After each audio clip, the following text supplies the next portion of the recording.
The Great Commission in 1 Corinthians 9:17, a dispensation of the gospel is committed unto me, Apostle Paul. So, ibang Great Commission po ito. Isang commission na hindi alam ng mga 12 apostol. Kaya unknown. Pag sinabing unknown, hindi alam ng mga 12. So ano ba yung tinatawag na Great Commission na alam ng mga 12 apostol? Yan po ay mababasa sa Mateo 28:19. Mateo 28:19. So yan po yung alam ng mga 12 apostol. 28:19. Go ye therefore and teach all nations, baptizing them in the name of the Father, and of the Son, and of the Holy Ghost. So, ito yung alam ng mga 12 apostol, pero yung unknown Great Commission, ito ay commission na natanggap ni Apostol Pablo. Commission na natanggap ni Apostol Pablo na iba doon sa 12 apostol. Okay, so ito po ay explore po natin. Mayroong mga ilang bagay na pag-uusapan po natin. Ang una, a matter of importance. Number 2, the church did not yet exist. Number 3, the kingdom is not yet. Number 4, only Israel can go to all nations. Number 5, there are other accounts. Number 6, Jesus commanded the law. Number 7, they were not teaching our gospel. Number 8, water baptism was required.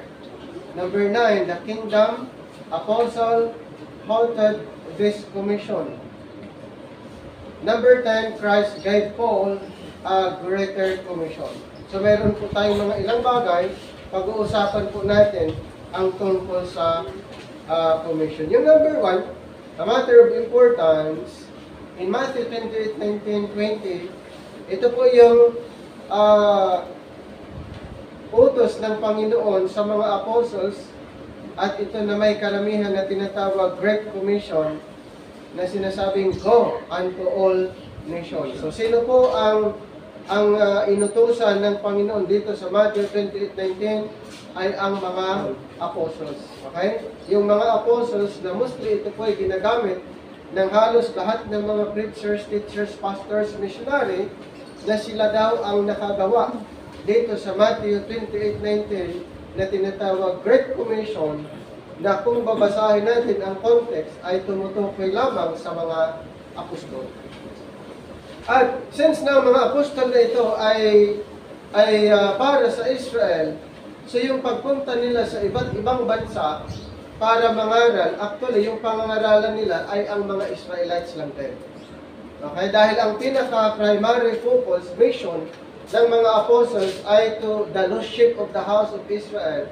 Tandaan po natin, ang mga Israelites ay na-scattered po sila, napunta sa iba't ibang bansa. Ang mission ng mga 12 apostol ay puntahan nila sa iba't ibang bansa yung mga Israelites. So mayroong verse na pwede nating i-consider dito sa Matthew 11:20. Nung sila'y na-scattered, ang kanilang pinupuntahan lang po ay ang mga Hudyo. So ito pong sinasabi sa Acts chapter 11:19, now they which were scattered abroad upon the persecution that arose about Stephen traveled as far as Phoenix and Cyprus and Antioch, preaching the word to none but unto the Jews only, or unto the Israelites only. So nung na-scattered sila, pumunta sila sa iba't ibang bansa, pero ang kanilang pinangaralan ay ang mga Israel lang. So dito sa Matthew 28:19 na tinatawag Great Commission, ang inutusan ng Panginoon ay ang mga apostles na pumunta sila sa lahat ng bansa. Ang kanilang pangaralan ay ang mga Israelites na napunta sa iba't ibang bansa. Dahil yun ang command. Mayroon pa nga sinasabi sa Matthew chapter 10, para maging malinaw sa atin ang pinaka-focus ng mga apostles ay ang mga Israel. Dito sa Matthew 10, verses 5 to 6, and these 12 Jesus sent forth and commanded them, saying, Go not into the way of the Gentiles, but unto and into any city of the Samaritans enter ye not, but go rather to the lost sheep of the house of Israel. So ulitin ko po, ang pinaka-focus doon sa kanilang mission ay pangaralan ang mga Israelites. Nang inutusan silang pumunta sa lahat ng bansa, iba't ibang bansa, dahil ang mga Israel ay nanirahan sila sa iba't ibang bansa. Ngayon,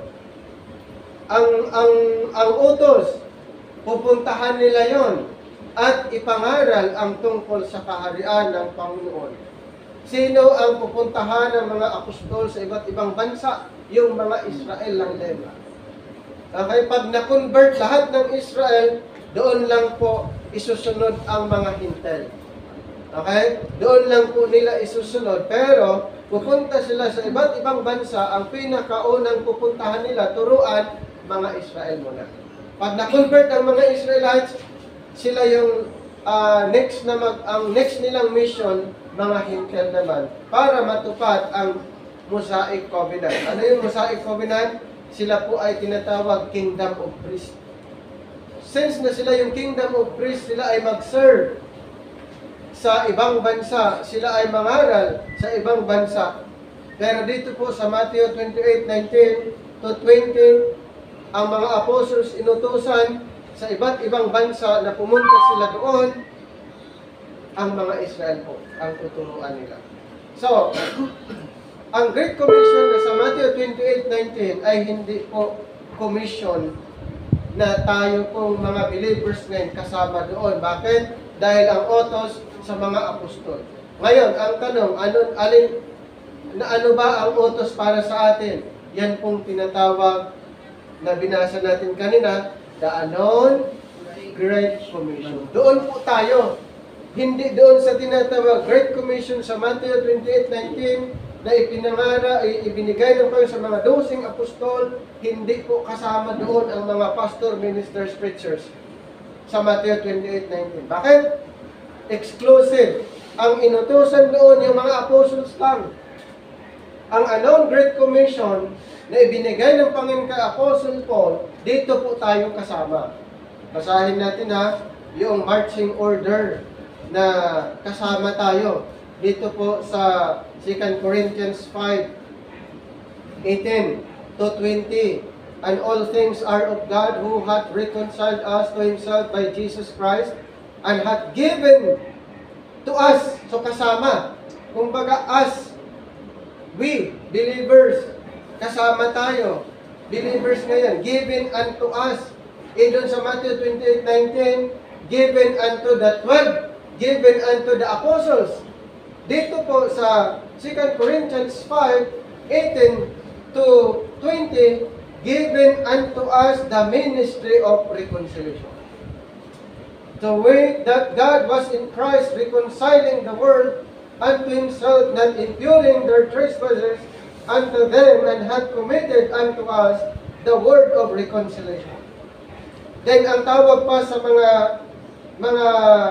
believers ngayon, ang tawag sa atin na mga believers ngayon sa verse 20, now then we are ambassadors for Christ. Anong tawag sa atin? Ambassador. Okay? Ang tawag sa atin ay ambassador. Ano bang ginagawa ng isang ambassador? So we are Christ representative. We are representing Christ. We are represent the Lord Jesus Christ, especially doon sa kanyang finished work. Now then, we are ambassadors for Christ, and as though God did visit you by us, we pray you in Christ's stead, be ye reconciled to God. So, ulitin ko po, hindi tayo part doon sa tinatawag Great Commission mention in Matthew 28:19-20. Pero tayo ay part sa tinatawag Anon Great Commission mention in 2 Corinthians 5:18 to 20. Dito po tayo kasama. Kaya pag may na-mention, may narinig kayo na Great Commission at binanggit ang Matthew 28:19, pwede niyong sabihin, hindi ako kasama dyan sa Matthew 28:19. Dahil ang Matthew 28:19 ang inutusan ng Panginoon yung mga apostol.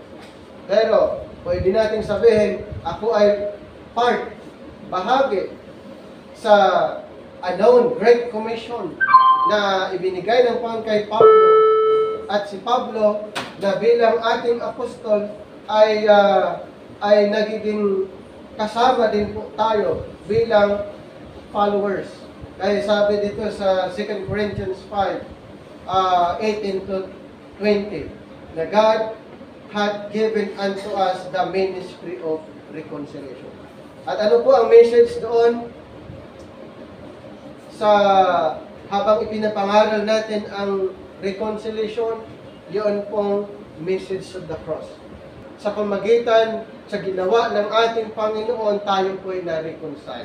Basta, paniniwalaan natin yung kanyang ginawa sa cross. So the church did not yet exist. Yes, sa Matthew 28:19, nandoon na ba yung church, the body of Christ? Wala pa po. Ang church, the body of Christ, ay nabuo sa time ni Apostol Pablo. Ibig sabihin, sa Matthew 28:19, ay wala pa po ang church, the body of Christ. So the church did not yet exist. Mystery not yet revealed. The new creature not yet known. Who is he is speaking to? Kaya sa Matthew 28:19, sino ba yung kinausap? Kailan sinabi? Na-reveal na ba ang mystery? Nandoon na ba ang church, the body of Christ? Wala pa po.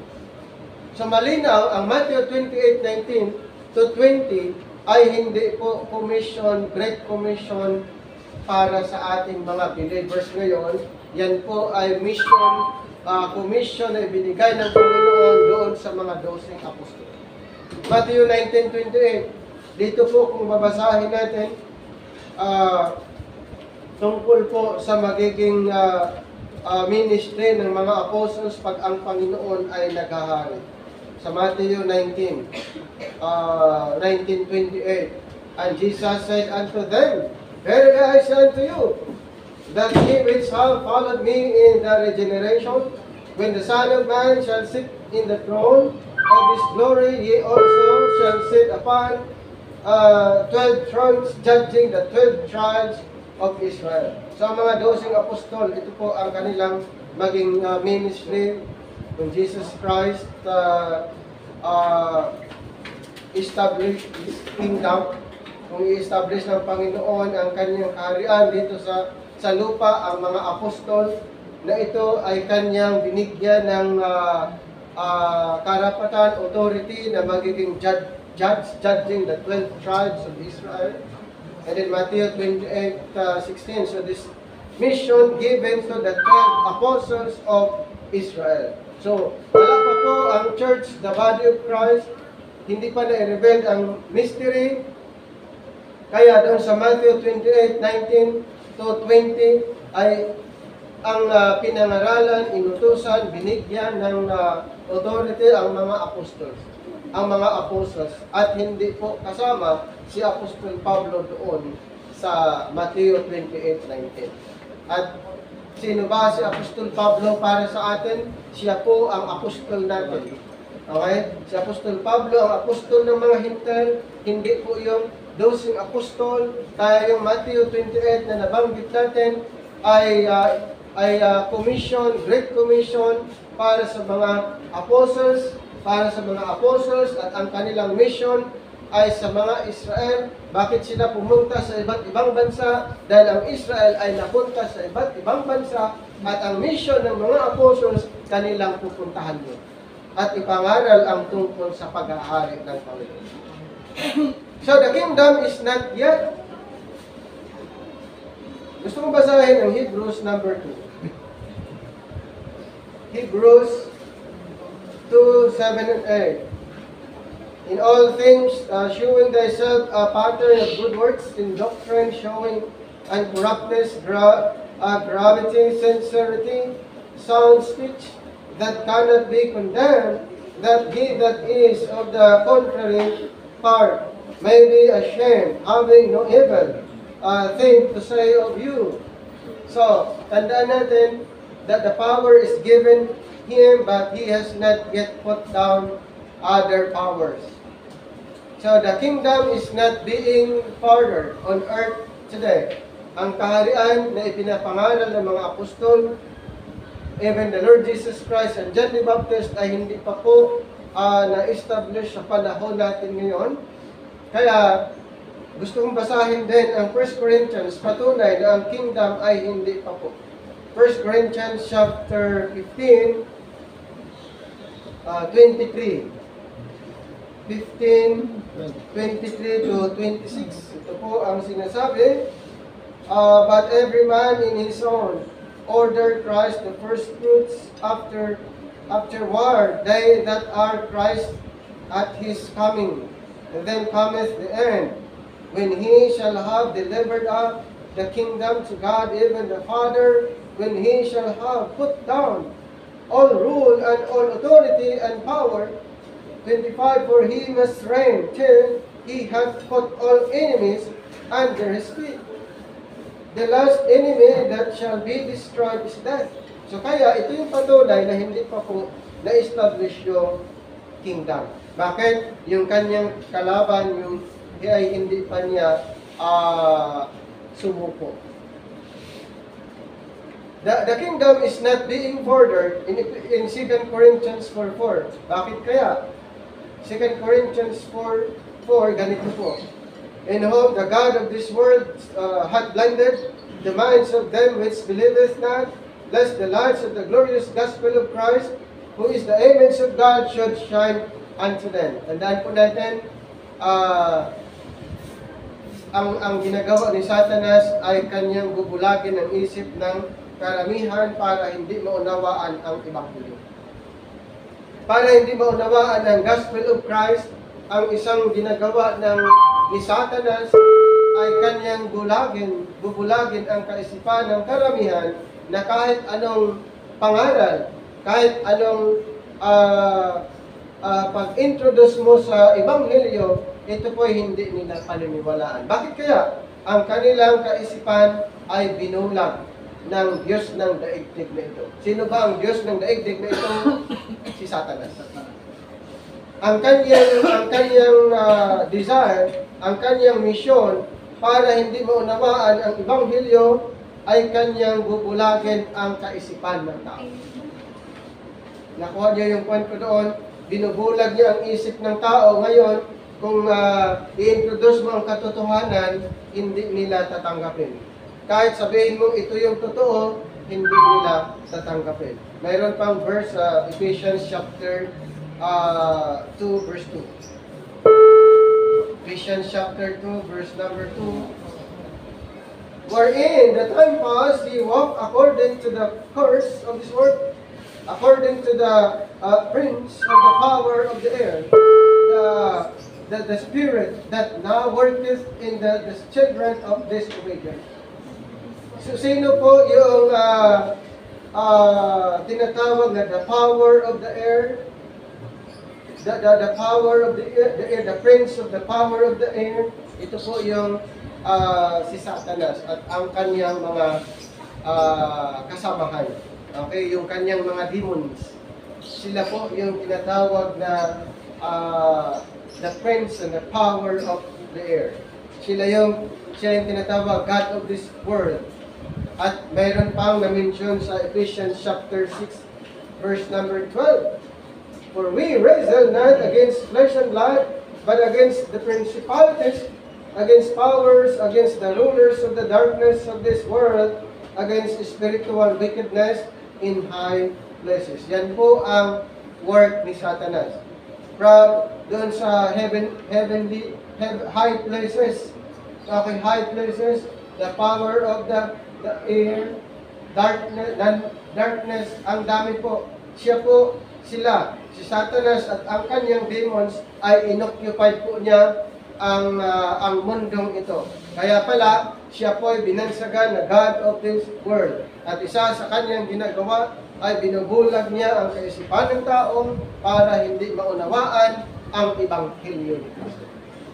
Yan po ang ginagawa ni Satanas. Okay?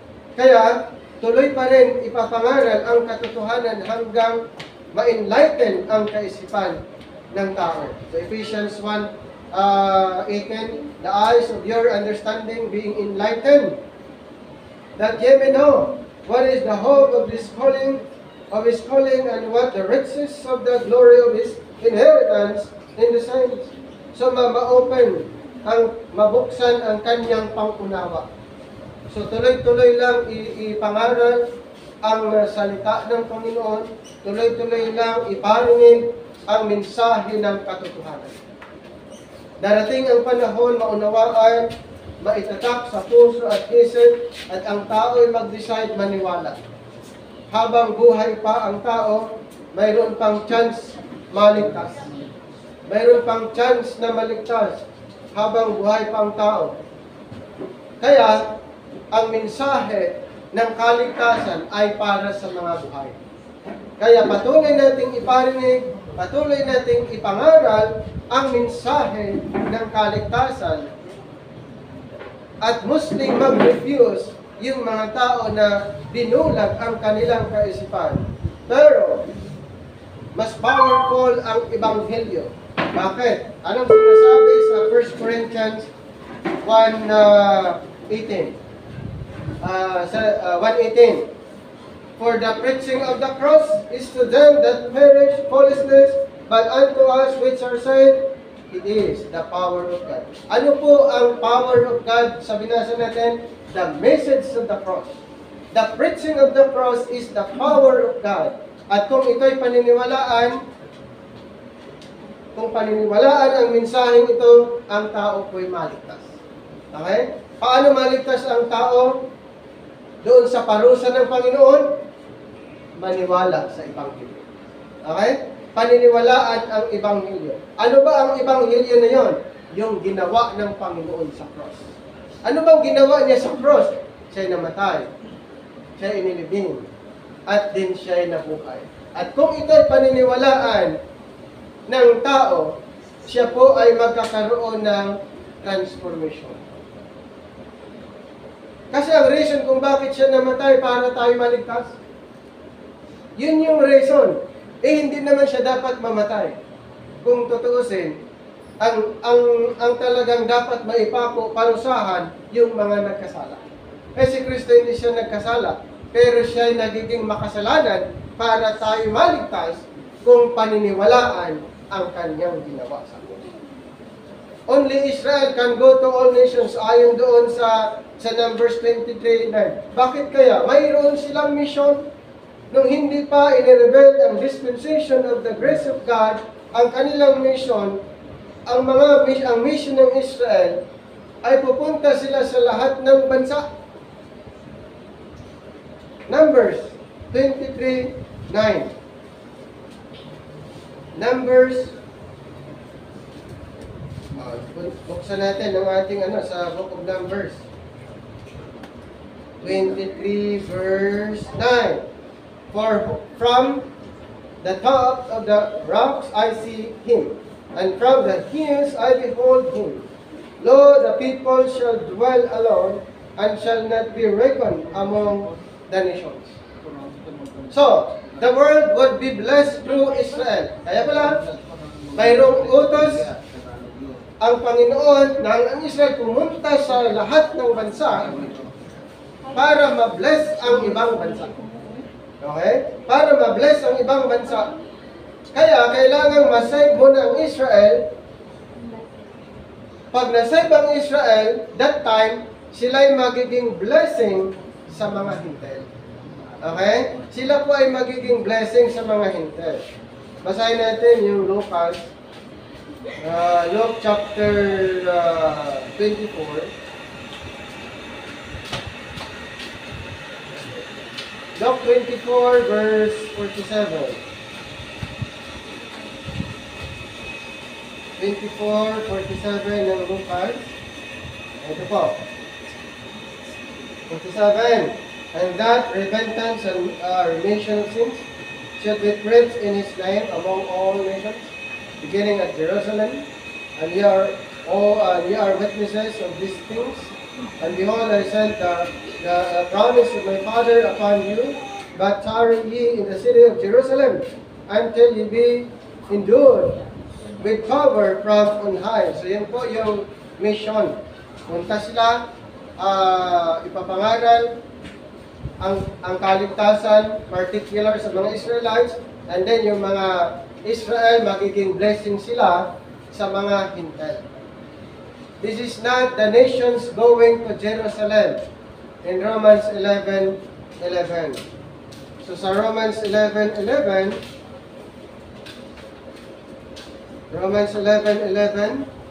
I said, then have they stumbled that they should fall? God forbid. But rather through their fall, salvation is come unto the Gentiles to provoke them to jealousy. So, ulitin ko po, under the prophetic program, only Israel can go to all nations. Yun yung prophecy, at ito po'y mangyari, ma-fulfill sa millennium. Bakit po? Ang gagawin ng Israel sa millennium, sila ay magiging blessing sa ibang bansa. In fulfillment doon sa Abrahamic Covenant. Ano po yung Abrahamic Covenant? Abrahamic Covenant, ang Israel magiging blessing doon sa mga Hintil. Abrahamic Covenant po yan. Pag nagiging blessing sila doon sa mga Hintil. At kung ipapangaral nila ng Israel ang tungkol sa Panginoon, yun in fulfillment naman doon sa Mosaic Covenant bilang sila yung tinatawag na Kingdom of Christ. At kung maghahari naman ang Panginoon, ito ay fulfillment naman sa promise tungkol na sa tinatawag Davidic Covenant. So mayroong dalawang covenant, tatlong covenant ma-fulfill doon sa millennium. First, Davidic Covenant. Next is the Abrahamic Covenant. And then, the Mosaic Covenant. Doon po mangyayari sa millennium pag ang Panginoon ay maghahari sa kanila. So there are other accounts na na-mention aside from Matthew 28:19 at yung sa Acts 1:4, babasahin natin. May mga iba pa na sinasabing go in Mark 16. Mark chapter 16, verse 14 to 20. Afterward, he appeared unto the 11 as they sat at meat, and upbraided them with their unbelief and hardness of heart, because they believed not them which had seen him after he was risen. And he said unto them, go ye into all the world and preach the gospel to every creature. He that believeth and is baptized shall be saved, but he that believeth not shall be damned. And this sign shall follow them that believe in my name. Shall they cast out devils? They shall speak with new tongues. They shall take up serpents, and if they drink any deadly thing, it shall not hurt them. That they shall lay hands on the sick, and they shall recover. And then 19, so then after the Lord had spoken unto them, he was received up into heaven, and sat on the right hand of God. And they went forth and preached everywhere, the Lord working with them, and confirming the word with signs and signs following. So nung umakyat ang Panginoon, yung mga apostles ay meron silang mission, ibinigay ng ating Panginoon. But wait, sila ba agad ay pumunta nung ikinumisyon? Hindi pa po. Inaantay nila yung Espiritu na ipinangako ng Panginoon na na-mention sa Acts 1. Ito po sa Acts chapter 1. Hindi agad silang pumunta sa iba't ibang bansa. Mayroon silang, may ipinangako ang Panginoon, ang banal na Espiritu na maging kasama nila habang sila ay humahayo. Number 4, and being assembled together with them, commanded them that they should not depart from Jerusalem, but wait for the promise of the Father, which saith, ye have heard. Kaya doon sa verse 8, but ye shall receive power after that the Holy Ghost is come upon you, and ye shall be witnesses unto me both in Jerusalem and in all Judea and in Samaria and unto the uttermost part of the earth. May kasama ba sila sa kanilang paghayo? Mayroon ang banal na Espiritu. Yun po ang kanilang kasama habang sila yung mahayo, ipinapangaral ang tungkol sa paghahari ng Panginoon. This cannot be done without endowed power. Magagawa ba nila without the help of the Holy Spirit? Hindi po nila magagawa yon. Kaya dito po ay kailangan nila ang banal na Espiritu para magiging effective witnesses sila sa lahat ng bansa. Kaya dito nga sa Acts 2, nung dumating ang Espiritu, ay kanilang na-receive yung promise. Acts 2, 1-5. And when the day of Pentecost was fully come, they were all with one accord in one place. And suddenly there came a sound from heaven as a rushing mighty wind, and it filled all the house where they were sitting. And there appeared unto them cloven tongues like as of fire, and it sat upon each of them. And they were all filled with the Holy Ghost, and began to speak with other tongues as the Spirit gave them utterance. And they were dwelling at Jerusalem, Jews devout men out of every nation under heaven. Tandaan po natin, ano po ang nangyari nung na-receive nila ang Espiritu. Verse number 6, Now when this was noise abroad, the multitude came together and were confounded because that every man heard them speak in his own language. Nakapagsalita sila ng iba't ibang wika. Ang purpose po dito, para pag pumunta sila sa iba't ibang nasyon, alam nila yung salita ng iba't ibang bansa. At makapag-minister po sila doon. Yan po ang purpose kung bakit kailangan nilang magsalita ng iba't ibang wika. Nakuha niyo point kung bakit itong mga apostol ay inutusan at binigyan ng kakayanan, pinangakuha ng Espiritu sa kanilang misyon. Yes, ang banal na Espiritu, tutulungan sila, empower sila na makapagsalita ng iba't ibang wika, ang purpose para makapag-ministry sila sa iba't ibang bansa. Jesus commanded the law in Matthew 28:20. So kaakibat doon, yung batas sa Matthew 28:20, balikan po natin. Verse 20, teaching them to observe all things whatsoever I have commanded you. And lo, I am with you always, even unto the end of the world. So, ibig sabihin, mayroong command ang Panginoon, mayroon siyang ipinapangaral. Mayroon siyang batas na inintroduce. Kaya they were to teach what He had taught them. Yun po ang gagawin ng mga apostles. Kung ano yung natutunan nila during the earthly ministry of Jesus, kung ano yung natutunan nila nung kasama nila si Kristo, yun din ang kanilang ipapangaral. Kaya sa Matthew 5:17-18. Matthew chapter 5, 17-18. Ito po. Think not that I am come to destroy the law or the prophets. I am not come to destroy, but to fulfill. For verily I say unto you, till heaven and earth pass, one jot or one tittle shall in no wise pass from the law, till all be fulfilled. Nakita niyo po, ibig sabihin, during the time of Jesus Christ, ang batas ni Moses ay, ano po, nag-operate. Ang mga kautusan that time, ayon kay Moses, sa time ni Kristo, ay nag-operate. Active ang batas, ang mga kautusan. Kaya, sabi ng Panginoon, ako'y naparito, hindi upang ipawalang bisa ang kautusan, naparito ako upang tuparin ang sabi niya. Dagdag pa natin yung chapter 8 ng Mateo, verse 4. And Jesus said unto him, See, thou tell no man, but go thy way, show thyself to the priest, and offer the gift that Moses commanded. Nakita niyo po, that Moses commanded for a testimony unto them.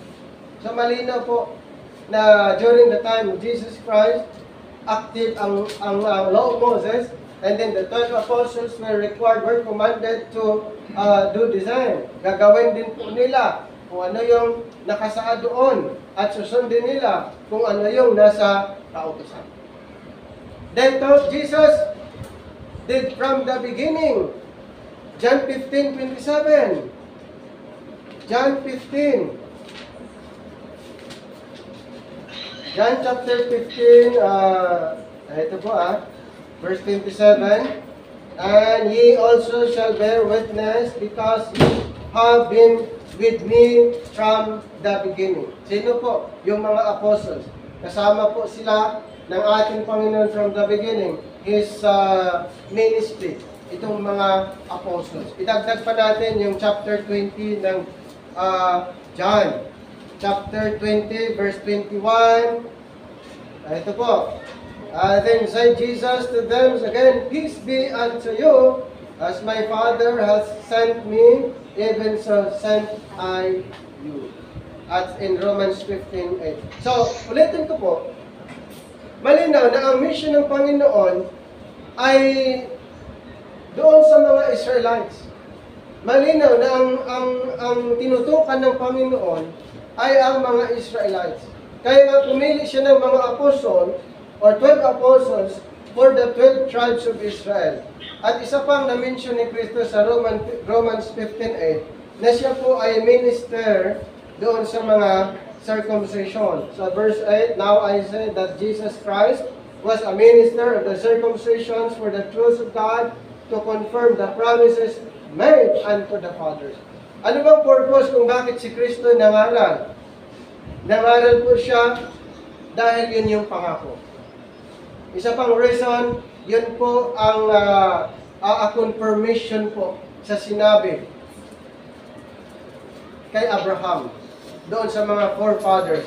Kaya dapat lang kanyang gagawin dahil ito po yung pangako. Ibig sabihin, nung siya dumating, ang pinakaunang pinangaralan niya ang bayang Israel. Okay? So yun po ang talagang pinaka-mission ng ating Panginoon. Pag hindi siya pinako, hindi siya pinatay, natupad na po yung isang pangako, isang propesiya na siya ay maghahari sa bayang Israel. Pero bakit siya pinatay? Dahil may propesiya din na siya ay papatayin ng bayang Israel.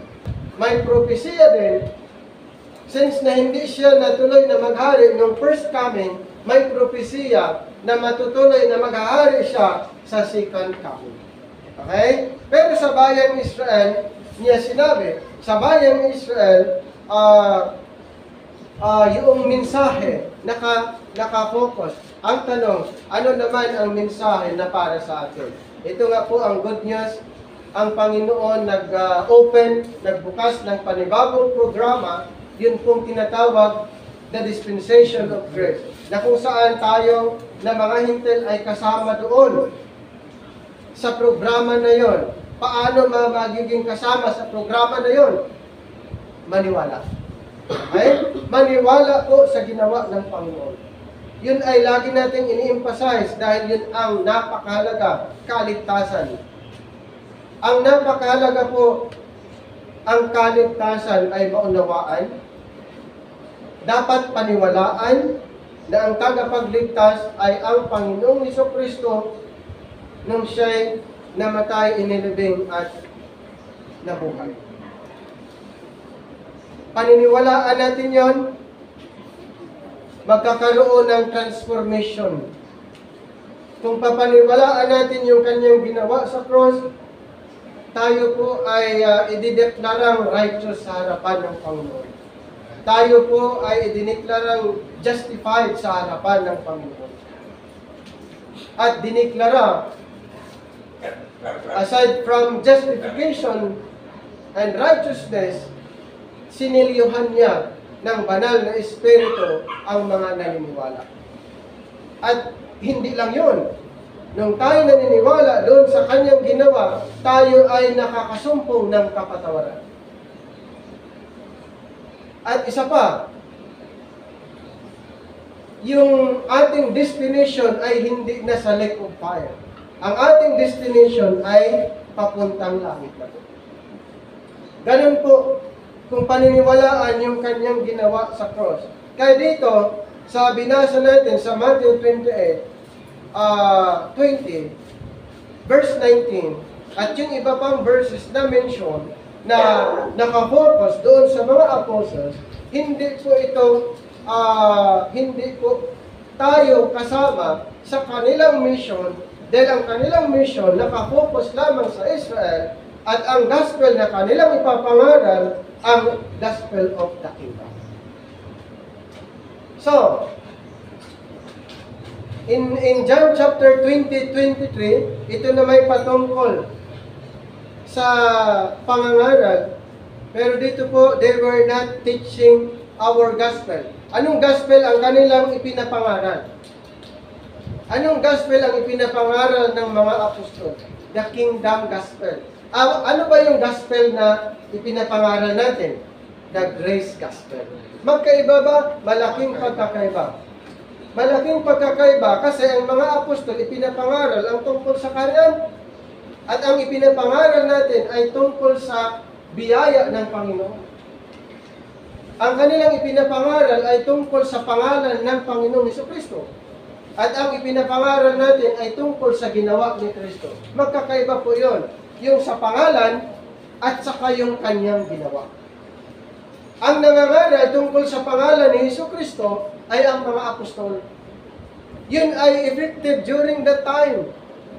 Kaya nga sa John chapter 3:16 to 18, John chapter 3:16 to 18, ito po ang sinasabi, for God so loved the world that He gave His only begotten Son, that whosoever believeth in Him should not perish but have everlasting life.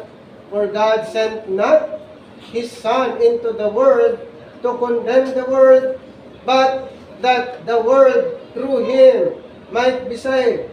18. He that believeth on Him is not condemned, but he that believeth not is condemned already, because he hath not believed in the name of the only begotten Son of God. Napansin niyo po, believe on His name, pangalan. Ang John 3:16 ay hindi po mensahe patungkol sa cross. Hindi pa namatay si Jesus Christ nung na-mention niya ang John 3:16. Ito po ay mensahe ay patungkol sa kanyang pangalan, hindi yung kanyang ginawa sa cross. Tungkol sa kanyang pangalan, kaya sa verse 18, he that believeth on Him is not condemned, but he that believeth not is condemned already, because he hath not believed in the name of the only begotten Son of God. Ulitin ko po, ang ipinapangaral nila ay pangalan ng Panginoong Jesucristo. Kaya hindi yun ang gospel natin. Ang gospel natin ay ang ginawa ni Kristo sa cross. Hindi pangalan. Hindi sa pangalan. Hindi doon ang gospel sa panahon ngayon. Ang gospel po ay doon sa ginawa ni Kristo. They were not teaching our gospel. So their gospel did not include the cross. Ang gospel ng mga apostol ay hindi kasama ang cross. Ang gospel po natin ngayon, in-emphasize ang cross. Malinaw po sa atin. Kailangan maunawaan natin na kung para hindi tayo magkamali, kung marinig niyo ang gospel of the kingdom, hindi yan ang gospel para sa atin. Kung marinig niyo ang gospel of grace, yan ang gospel para sa atin. Bakit hindi natin ang gospel of the kingdom? Yes, dahil hindi kasama ang cross of Christ. Hindi in-emphasize ang message of the cross. Sa grace gospel, doon po na-emphasize ang message of the cross kung ano yung ginawa ni Kristo. malinaw po ba sa atin kung anong gospel dapat nating paniniwalaan? The gospel of the grace of God. The gospel of Christ's finished work. Hindi po yung kingdom gospel. The gospel did not include the cross. Matthew 28:17. Balikan natin. Matthew 28, verse 17. Verse 17. And when they saw him, they worshipped him, but some doubted. And then Mark 16:14. Mark 16:14. Verse 14. Afterward he appeared unto the 11 as they sat at meat, and at bread them with their unbelief and hardness of heart, because they believed not them which had seen him after he was risen. And then ganun din po sa Mark chapter 1, 14 to 15, and then chapter 9, 32. Gusto kong idagdag din yung Lucas na hindi nila ipinapangaral, hindi nila naunawaan ang cross of Christ. Dito po sa Luke 18, sa 31 to 34, then he talked unto him the 12 and said unto them, Behold, we go up to Jerusalem, and all things that are written by the prophets concerning the Son of Man shall be accomplished. For he shall be delivered unto the Gentiles, and shall be mocked and spitefully entreated and spitted on, and they shall scourge him and put him to death. And the third day he shall rise again. 34. And they understood none of these things, and this saying was hid from them, neither knew they the things which were spoken. Naunawaan ba nila yung ginawa ni Kristo sa cross? Hindi po. They understood none. Kaya, hindi nila ipinapangaral ang cross. Dahil ang isang rason, hindi nila naunawaan. Pwede bang ipangaral mo yung hindi mo naunawaan? Siyempre hindi. Ang ipapangaral mo yung naunawaan mo. At ano ba ang dapat nating ipinangaral at ipangaral at dapat nating unawain? The gospel of the grace of God. The gospel of the grace of God, hindi po yung gospel of the kingdom. Hindi po tayo maligtas kung paniwalaan mo ang gospel of the kingdom, gospel of Jesus' name. Hindi po yun. Ang gospel na dapat nating paniniwalaan para maligtas ang taong maniniwala, yung ginawa mismo ni Kristo sa cross. 1 Corinthians 15, 1-4. Basahin natin ha. 1 Corinthians 15, 1-4. Moreover, brethren, I declare unto you the gospel which I preach unto you, which also ye have received, and wherein ye stand, by which also ye are saved, if ye keep in memory what I preach unto you, unless ye have believed in vain.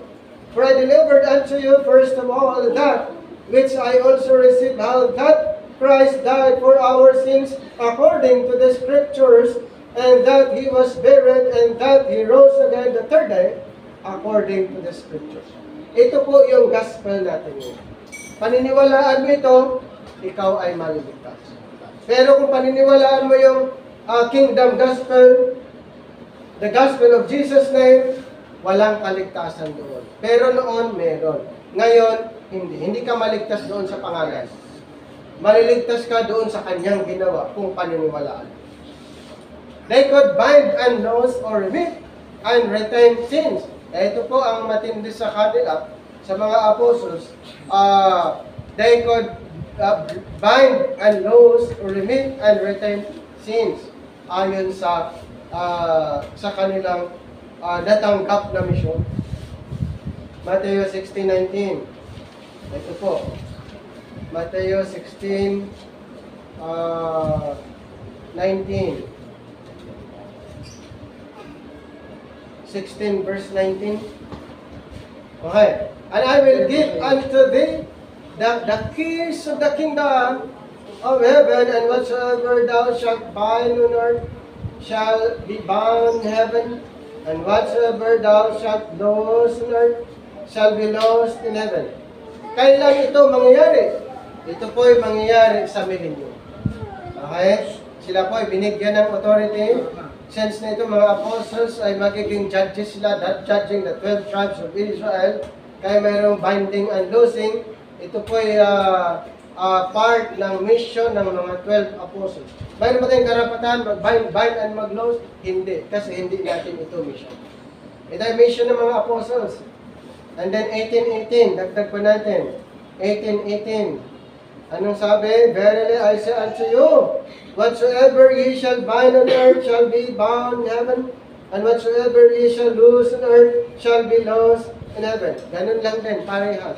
Mangyayari sa millennial reign ng ating Panginoon at ganun din sa Acts 5:1-11.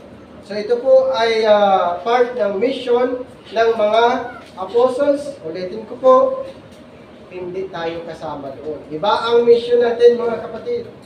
Ang mission natin, ang message of reconciliation. Ang mission natin, i-share ang kaligtasan. I-share natin ang message of the cross. Maging kahit saan, in season, out of season, ipangaral natin ang salita ng Panginoon. May maniniwala o wala, i-share natin ang salita ng Panginoon. I-share ang kaligtasan. Okay? Yun ang mission natin bilang ambassador. We are Christ's representative. I-share natin ang salita ng Panginoon kahit saan, kahit sino. Bakit po? Ang gospel na ito ay mayroon power.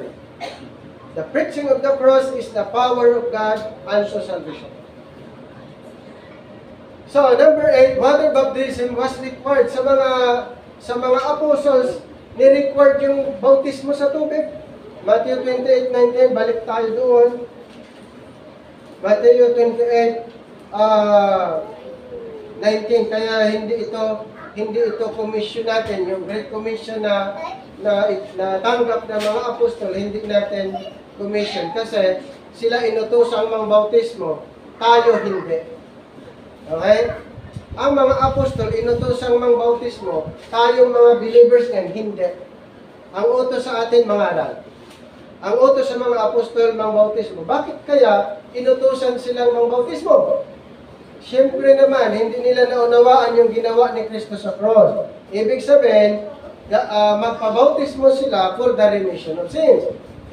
Sa panahon natin ngayon, dahil ginawa na ng Panginoon, yung kanyang dugo na po ang basis for our remission. Hindi yung tubig. Noon, tubig ang basis for the remission of sins, dahil unang-una, hindi nila naunawaan ang cross. Hindi nila naintindihan ang ginawa ni Kristo sa cross. Kaya kailangan nilang magbautismo sa tubig. Si Apostol Pablo, pinangaral, inirebet sa kanya ang mensahe kung anong ginawa ni Kristo sa cross. Kailangan pa ba ang bautismo sa tubig for the remission of sins? Hindi na po. Bakit? Ang dugo na ni Kristo ang basis ng kapatawaran natin, hindi sa tubig. So, water baptism was required doon sa mga apostles. Dito po balik tayo sa Matthew 28:19, Go ye therefore and teach all nations, baptizing them in the name of the Father, the Son, and of the Holy Ghost. Sino po ang inutusan mang bautismo sa tubig? Mga apostles. Walang pastor sa Bible na inutusan mang bautismo. Kahit sino, maliban sa mga apostol, sila po ang inutusan sa Bible na mang bautismo. Bakit po sila inutusan mang bautismo? Yes, for the remission of their sins. Pero nung inintroduce na po kay Apostol Pablo, ang ginawa ng Panginoon, isa pala doon sa ginawa ng Panginoon ay ang kapatawaran ng ating kasalanan sa pamamagitan ng kanyang dugo. Hindi sa pamamagitan ng tubig. During the time of Moses, for the remission of sin, para sa kapatawaran ng kasalanan sa time of Moses, magkatay sila ng mga animals. Sa panahon ni Jesus Christ, nung hindi pa siya namatay, at ang mga apostol, ano po ang ginagamit para sa kapatawaran ng kasalanan? Bautismo sa tubig. nung namatay ang Panginoong Hesus sa panahon natin ngayon, ano po ang basihan ng kapatawaran ng kasalanan? Yung dugo na ni Kristo. So, ang mga apostol, ito yung utos. And their sins would be remitted by in Mark 16. Mark 16:16. Basahin ko lang sa Mark 16:16. He that believeth and is baptized shall be saved, but he that believeth not shall be damned. Bakit po kailangan nilang magpabautismo? Isang reason, para sila'y maligtas. And Acts 2:38, ganun din. Kailangan din nilang ang Israel bautismuhan sa tubig. Verse 38, and Peter said unto them, repent and be baptized every one of you in the name of Jesus Christ for the remission of sins, and ye shall receive the gift of the Holy Ghost. Nakita niyo po, napakalaga ang bautismo sa mga apostol for the remission of sins.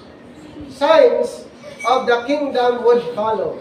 So after that, pag sila nabautismuhan, ang may mga signs na mga palatandaan na ito po ay patungkol sa kingdom. Sa Luke 9:2. Luke chapter 9, verse number 2. Verse 2, and he sent them to preach the kingdom of God and to heal the sick. So yun po yung mga signs kasi yun po ay na-mention. Habang ginagawa nila ang mission, mayroon po mga signs. Okay, may healing, signs and wonders, rest the dead, at marami pa. Na-mention din sa Revelation 8:10 to 11 and Revelation 9:19, Revelation 12:9. Na-mention po doon. So, napakahalaga sa kanila ang water baptism dahil ito po ay part ng kanilang Great Commission. Part po sa kanilang Great Commission. Yan. Then, the kingdom apostle halted this commission. Ibig sabihin, nag-stop. They stopped going to all nations before they started. Alam niyo po, under our dispensation of grace, ang kingdom gospel, ang kanilang mission ay nag-stop. So, kung ano yung ginagawa nila noon, wala na po. Hindi na po mauulit pa sa panahon natin ngayon. Kaya sa Galatians chapter 2, 7-9, ay nag-separate sila. Sinabi ni Apostol Pablo, kung kayo pinili na magturo ng mabuting balita sa Israel, at sabi din niya, ako naman ay pinili din magturo ng mabuting balita sa mga hintel. Di ba ang utos, go unto all nations? Yes, pero sa time na ito, hindi na ganon. Nagkaroon sila ng agreement. Sa Israel kayo, kami naman sa mga hintel. Okay, in Acts 8:1 at ganon din sa Acts 11:19 na kung saan ang kanilang mission ay sa mga Israel. Kaya sa binasa natin kanina sa 11:19-20, itong mga preachers, kingdom preachers, ay nangangaral sila doon sa mga Israel. So kingdom gospel was over when the Spirit left Jerusalem blind. Okay? The kingdom gospel was over when the Spirit left Jerusalem blind. Kaya, ano po ang nangyari? Since na ang kanilang programa ay nag-stop, ang Israel, ang description ng Israel ay blind, ang description sa kanila ay hindi na believers, sila po ay set aside. Kaya sa Acts 9, ipinadala si Pablo, si Saul, na naging Pablo, na mangaral sa lahat na po, even Jews and Gentiles. Pero ang kanyang ipapangaral ay hindi kingdom. Ipapangaral niya ay ang grace gospel na. Okay? Ang ipapangaral niya yung gospel of grace para maligtas din ang mga Israelites. Kaya ulitin ko po, ang gospel na dapat nating ipapangaral ngayon ang gospel of the grace of God. Hindi tayo part doon sa tinatawag Great Commission. Kaya ang sa atin is the unknown Great Commission. At ang commission na ito, na-receive ni Apostol Pablo, at Apostol Pablo na ipasa din sa atin. Kaya ang mission natin ay naka-align doon sa ministry ni Apostol Pablo. Kaya pala, sabi niya, follow it. Kung ano yung gospel, ano yung pangaral niya, yun yung dapat nating ipangaral. Hindi yung pangaral ng mga 12 apostol. So bilang pagtatapos, Christ gave Paul a greater commission. Ito nga po. Christ gave Paul a greater commission to give to us. So Paul's commission, unknown to the 12. Na-mention natin yan. Yung commission na natanggap ni Pablo ay hindi alam ng 12. Kaya nung nagtuturo si Apostol Pablo, hindi maunawaan ni Pedro. Ayon sa 2 Peter 3, 15-16. Hindi naunawaan ni Pedro yung sinasabi, sinusulat ni Apostol Pablo. Ayon sa Galatians 1:22, Galatians 2 verse 2, and Galatians 2 verse 7. So, dispensation of the gospel committed unto him. Sino po yan? Apostle Paul. Ibig sabihin, mayroong mission, mayroong programa ang Panginoon ibinigay niya kay Apostol Pablo. At ayon sa 1 Timothy 1:11, si Pablo ang apostol natin. Siya yung preacher, teacher, apostle natin. 1 Corinthians 9:17, ang natanggap niyang mensahe, ang natanggap niyang katuruan ay galing sa Panginoon. And dispensation of grace, about the fellowship of the mystery mentioned in Ephesians 3:1-6, na sa Kanya po ipinagkatiwala ang dispensation of grace. Good news para sa atin dahil under tayo sa programa ng biyaya ng Panginoon. The dispensation of the grace of God, and we are committed the ministry of reconciliation in a new creature. Isa pang good news, 2 Corinthians 5:16-18. Ito po yung marching order natin. Dito po natin matatagpuan na tayong mga believers ngayon tinatawag new creature. At mayroon po tayong mission. Ano po ang mission na yon? Ipaabot sa ibang mga tao ang mensahe ng reconciliation.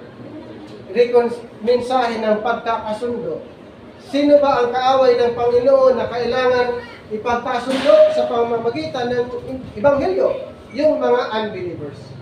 Yung mga unbelievers, sila po enemies of God. There comes tayo naman, ang instrumento, ipaabot ang mensahe para sila'y ma-reconcile sa ating Panginoon. Now, Jesus Christ, according to the mystery, is preached to all nations. So, ganun po ang nangyayari. Since tayo ang ambassador, ang mga believers ngayon ay ambassador ng ating Panginoon, Jesucristo, ang mission po natin, ipangaral natin si Kristo according to the mystery. Ngayon ay Sunday, i-message nyo na makinig tayo sa salita ng Panginoon. Di ba?